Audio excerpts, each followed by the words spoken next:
mahasiswa harus terus menjadi kelompok, check and balance to the government.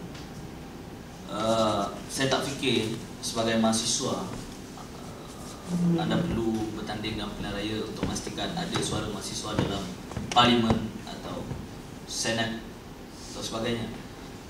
Sebab memang falsafah perjuangan mahasiswa itu sendiri meletakkan tanda noktah kepada ataupun bahawa mahasiswa ataupun pergerakan anak muda ini ataupun civil society harus jadi the third power atau kuasa ketiga, yang mana menjadi kumpulan pendesak, pressure group, or to be one of the apa yang kita panggil sebagai check and balance group dalam society. Dan itu pada pandangan saya lebih penting, sebab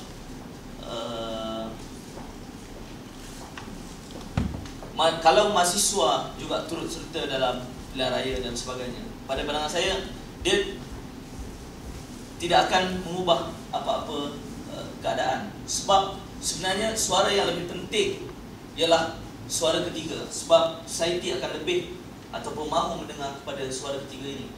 Dan sebab itu mahasiswa pada pandangan saya harus terus konsisten dengan prinsip yang telah mereka letak.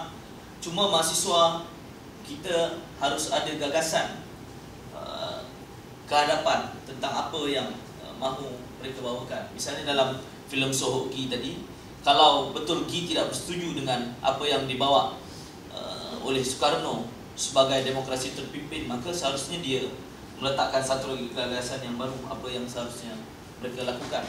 Dan ini yang kurang, terutama dalam bagi mahasiswa di Malaysia juga.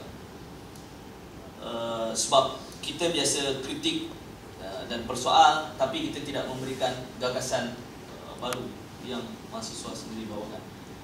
Cuma satu lagi ialah dalam keadaan misalnya yang diulas oleh moderator tentang keadaan student movement di Malaysia.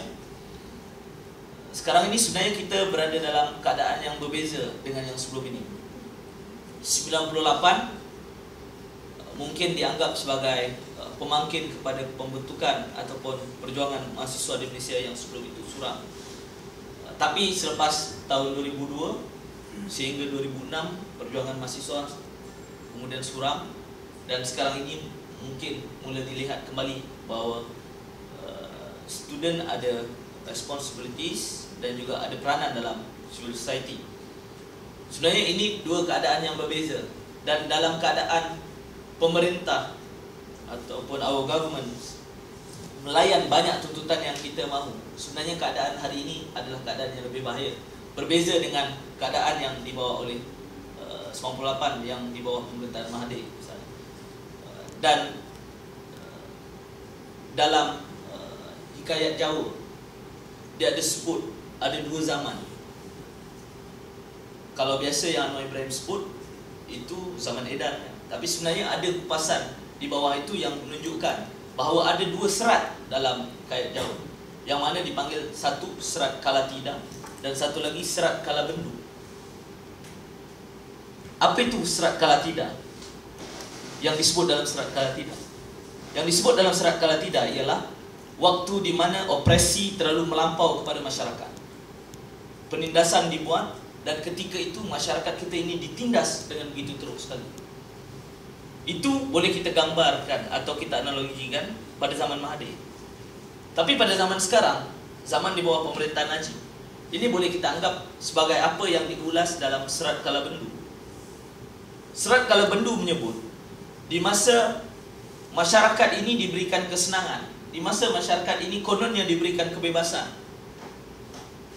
tapi sebenarnya dalam keadaan hari ini masyarakat kita ditindas dengan lebih teruk.